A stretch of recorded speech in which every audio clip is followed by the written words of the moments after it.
Hello and welcome to the ADM Investor Services weekly market kickoff. Please note that the views and opinions expressed here today are solely those of our guests and should not be construed as the views or opinions of ADM Investor Services or Archer Daniels Midland. Today's panelists are Steve Freed, our VP of Grain Research, and Alan Bush, our Senior Financial Economist. Let's start with Steve. Steve, what's the latest update on the Ukraine export corridor deal? They're having meetings in Geneva. They haven't really come up with anything concrete as far as the outcome of the corridor. For the corn and wheat futures, they've been pressured by the fact that it looks like the UN wants the corridor to be open and extended for 12 months. That would reduce the demand for U.S. corn and wheat. Okay. And what is the key number? I'm sorry, what is the number one key to soybean and corn price direction? You said soybeans or corn and wheat?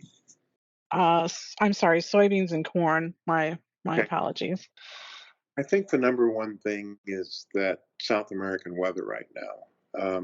We are still in La Nina. There's still scattered showers in Argentina, less than normal.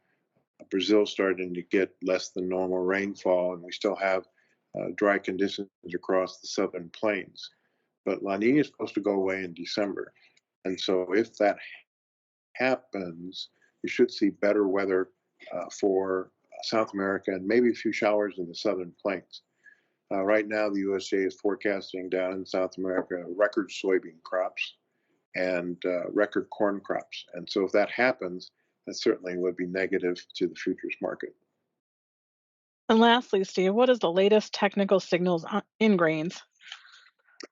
Well, I think that the funds, it'll be interesting to see what the commitments of traders says today, because it feels like the funds are beginning to take off their long positions in the bean complex and corn and adding to their short positions in Chicago wheat. From an option standpoint, traders continue to buy soybean calls and soybean meal calls, which is supporting in the marketplace. Those same traders got out of a huge long corn call position and now buying puts. And for the wheat, they continue to be long wheat.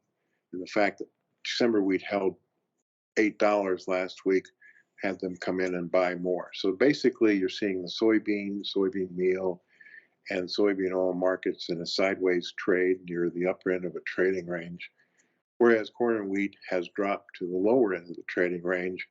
And for all three basic markets, the opinion is that we're going to see lower trade going into the end of the year. Thanks, Steve. Moving over to Alan. Alan, what are potentially the most market moving economic reports scheduled for this week?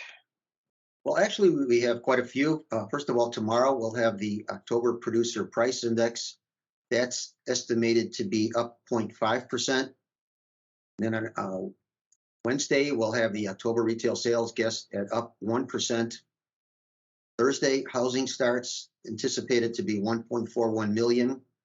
And then Friday, October leading indicators guessed at down 0.4%. So there's something fairly important almost every day this week. Also, we do have this week is a big week for the large retailers to report results. I'm inclined to think that those numbers may be a little bit disappointing from the retailers. And what is the outlook for interest rate futures markets right now? So it looks like they are improving. Last Thursday, smaller than expected increase in the October Consumer Price Index supported futures from a fundamental point of view, but also the technicals. We did have a one-day reversal to the upside on November 4th for the March Fed funds futures. Also, we had downtrend lines penetrated on the upside across the board a few days later. So for the first time in a long time, we're seeing the fundamentals improving to some degree and the technical aspects improving at the same time. So I think that is an indication that we may be close to a bottom or have bottomed. And I think I'd be trading from the long side across the board in the interest rate market futures. And Alan, last question. What is the most important chart pattern that has recently emerged on daily S&P futures? Okay, well, on October 13th, we had the one-day reversal pattern in the S&P 500 futures. And we have been higher ever since. Also, we had downtrend lines penetrated on the upside a few days following that one-day reversal. So the technicals are improving. Also, there is a seasonal tendency for stock index futures to firm after the midterm election. So fundamentals and technicals also seem supportive over the near term for stock index futures, despite the probabilities that the Fed will continue to hike interest rates, although I think at a slower pace. Well, thank you both. Remember, the views and opinions expressed today on this video are solely those of our guests and should not be construed as the views or opinions of ADM Investor Services or ADM. If you would like more information about our brokerage services, please visit admis.com.